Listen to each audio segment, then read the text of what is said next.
Bismillahirrahmanirrahim. Assalamualaikum warahmatullahi wabarakatuh. Kami dari kelompok tengah Manajemen Proyek Teknologi Informasi Universitas Muhammadiyah Jakarta akan mempresentasikan materi review yang telah diberikan oleh Pak Jumail. Kami beranggotakan 4 orang. Yang pertama ada Zuhair Fahri Al-Farisi, Sukmawan Dana Gilang Nurmawan, Oval Ahmad Arifin, lalu dan terakhir Muhammad Al-Farizi Gato.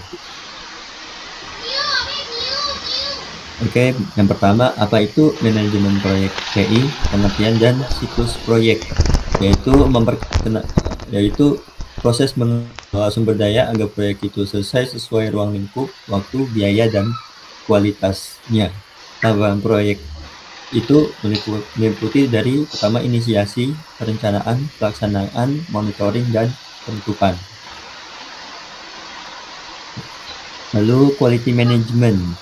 Untuk memastikan hasil memenuhi kebutuhan dari network TI itu terbagi menjadi 3, yaitu produk yang berkualitas, mengurangi kesalahan, dan kepuasan pelanggan. Next. Komponen quality management yang terdiri dari 3 komponen utama dalam manajemen kualitas proyek TI, yaitu pertama quality planning, yaitu merencanakan kualitas dari produk yang dihasilkan, lalu quality assurance, yaitu menjamin bahwa kualitas produk itu aman dan sesuai dengan klien. Lalu ketiga quality control, yaitu memeriksa dan mengevaluasi hasil kerja yang telah kita kerjakan, produknya apakah sesuai dengan diinginkan oleh klien. Okay, next.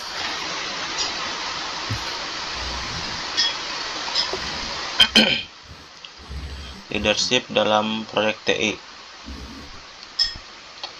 Leadership dalam proyek TI. Kemampuan memimpin tim menuju tujuan proyek. Tugasnya yaitu pertama, mengarahkan tim.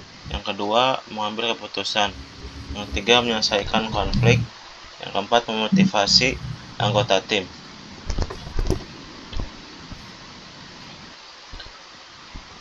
Komunikasi proyek TI, bentuk dan manfaat komunikasi dalam proyek. Yang pertama itu meeting, kedua dari stand up, email, chat, progress report. Manfaatnya, mengurangi miskomunikasi, mempercepat penyelesaian masalah, menyatukan tujuan tim. Agile project, metode pengembangan perangkat lunak modern. Yang pertama fleksibel, mudah menyesuaikan perubahan kebutuhan. Terus yang kedua, pengembangan dilakukan secara bertahap. Yang ketiga, kolaboratif, melibatkan seluruh anggota tim secara aktif. Yang keempat, secepat beradaptasi terhadap perubahan lingkungan proyek.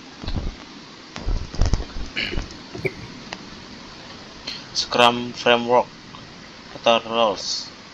Peran-peran utama dalam tim Scrum. Yang pertama, product owner yang bertanggung jawab atas visi produk dan backlog, menetapkan prioritas fitur, mewakili kepentingan stakeholder, dan memastikan tim mengerjakan hal yang bernilai tinggi bagi bisnis. Yang kedua, Scrum Master, memfasilitasi proses Scrum dan melindungi tim dari gangguan, memastikan semua anggota memahami nilai dan praktik Scrum serta membantu menyelesaikan hambatan yang dihadapi tim. Yang ketiga, Development Team, tim lintas fungsi yang merancang, mengembangkan, dan menguji produk bersifat self-organizing, bertanggung jawab penuh atas deliverable sprint dan terdiri dari 3-4 orang profesional. Oke, selanjutnya itu ada Scrum Framework Event. Scrum Framework Artifact yaitu adalah komponen utama dalam Scrum untuk mengelola dan melacak pekerjaan.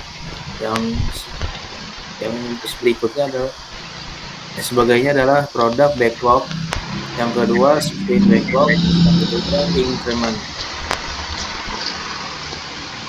Product backlog adalah daftar lengkap semua fitur, fungsi, perbaikan, dan kebutuhan yang diperlukan dalam pengembangan produk. Dikelola oleh product owner dan diperbarui secara berkala sesuai prioritas. Yang kedua, sprint backlog, yaitu adalah daftar tugas yang dipilih dari product backlog untuk diselesaikan dalam satu sprint, mencerminkan komitmen tim pengembang terhadap pekerjaan yang akan dilakukan selama sprint berlangsung. Yang ketiga itu adalah hasil increment, hasil kerja yang telah selesai dan memenuhi definisi done pada akhir setiap sprint, merupakan versi produk yang dapat dirilis atau digunakan dan terus bertambah setiap sprint. Next, itu selanjutnya adalah halus Scrum, proses iteratif pengembangan dengan Scrum. Yang pertama itu adalah product backlog, adalah membuat daftar semua kebutuhan produk. Yang kedua itu adalah sprint planning, yaitu merencanakan pekerjaan sprint.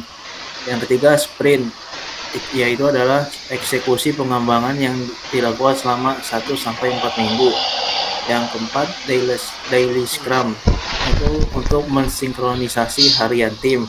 Yang kelima sprint review, itu untuk mengevaluasi hasil sprint. Yang keenam retrospektif, untuk perbaikan proses tim. Yang ketujuh release product, yaitu adalah di mana produk siap dirilis. Lanjut, yang selanjutnya adalah tools manajemen proyek, adalah tools yang mendukung perencanaan kolaborasi dan dokumentasi proyek TI secara efektif.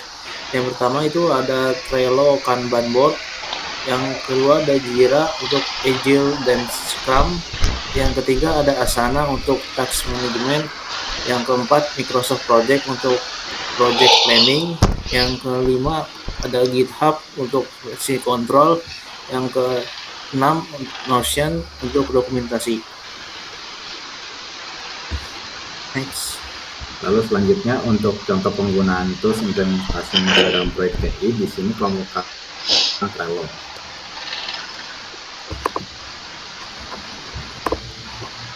Di mana kami menggunakan Trello. Di sini ada tabel to do, ada tabel doing, ada tabel done, lalu kita bisa mencantumkan anggota kelompok. Jadi misalkan ada suatu project, progress project, pembagian tugas anggota, menentukan project, pembuatan proposal, membentuk kelompok, dan lain-lain. Di sini Trello bertujuan untuk monitoring proyek, di mana untuk memantau seluruh aspek proyek secara berkala. Lalu gunakan juga untuk tracking dan reporting, untuk memantau dan melaporkan perkembangan proyek. Misalkan untuk tracking, misalkan tes selesai, presentasi pekerjaan, deadline, dan kendala. Dan untuk reporting, misalkan laporan harian, mingguan, bulanan, serta dashboard proyek. Lalu untuk proposal proyek TI ini, mengapa proposal proyek penting? Yaitu untuk mendapatkan persetujuan dari pemangku kepentingan, menjelaskan kebutuhan dan tujuan proyek secara jelas, menjadi pedoman pelaksanaan secara proyek. Di sini contoh dari proyek kami yaitu proposal proyek pengembangan Industrial AI Copilot, sistem asisten cerdas untuk supervisor produksi berbasis AI dan analisis data secara real time. Berikut adalah untuk anggota kelompoknya. Di sini ada ketua tim, ada kepala divisi, manajer produksi, dan direktur operasional. Lalu untuk latar mana transformasi industri mendorong perusahaan manufaktur untuk memanfaatkan teknologi digital dalam operasional dan pengambilan keputusan. Saat ini sebagian besar supervisor masih harus membaca laporan produksi secara manual untuk mengetahui penyebab penurunan produktivitas, tingkatnya cacat produk atau downtime mesin. Untuk mengatasi permasalahan tersebut diperlukan sebuah sistem Industrial AI Copilot, yaitu asisten cerdas berbasis artificial intelligence yang mampu menganalisis data produksi secara otomatis, memberikan ringkasan fungsi produksi, menjawab pertanyaan supervisor menggunakan bahasa alami. Lalu untuk identifikasi masalahnya, di sini ada data produksi tersebar, analisis penyebab penurunan produktivitas masih secara manual, supervisor membutuhkan waktu lama, belum tersedianya sistem rekomendasi otomatis.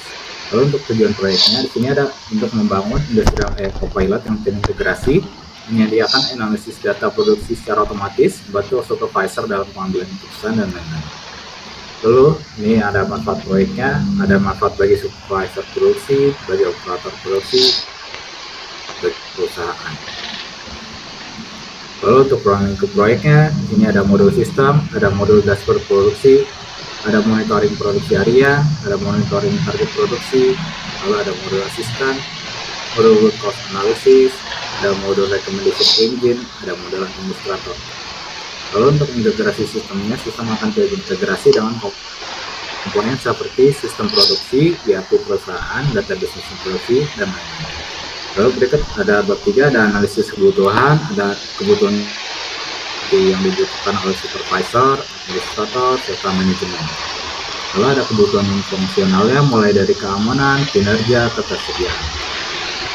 Lalu untuk metodologi pengembangannya, ini ada yang digunakan adalah Agile Scrum dengan tahapan pengembangan yang bersifat iteratif dan kolaboratif. Mulai dari requirement gathering, system design, development, testing, deployment, dan maintenance. Lalu untuk arsitektur sistemnya, di sini ada layernya ada front end, back end, database, artificial intelligence, cloud infrastruktur, lalu ada security. Lalu untuk jadwal pelaksanaannya selesai dalam 6 bulan menggunakan metode Agile Scrum yang memungkinkan iterasi dan penyelesaian secara berkala, mulai dari analisis kebutuhan hingga pelatihan pengguna atau bulan. Lalu berikut adalah estimasi anggaran, solusi kebutuhan, desain sistem, pengembangan back-end, front-end, AI, infrastruktur cloud, dan lain-lain. Lalu untuk risiko proyek berikut adalah identifikasi proyek serta tingkat dampak dan strategi. Mulai dari kualitas data yang buruk, yang memprediksikan salah, perubahan kebutuhan, dan lalu berikut adalah penutup. Dan mungkin itu saja pemaparan kami, kurang lebihnya mohon maaf. Assalamualaikum warahmatullahi wabarakatuh.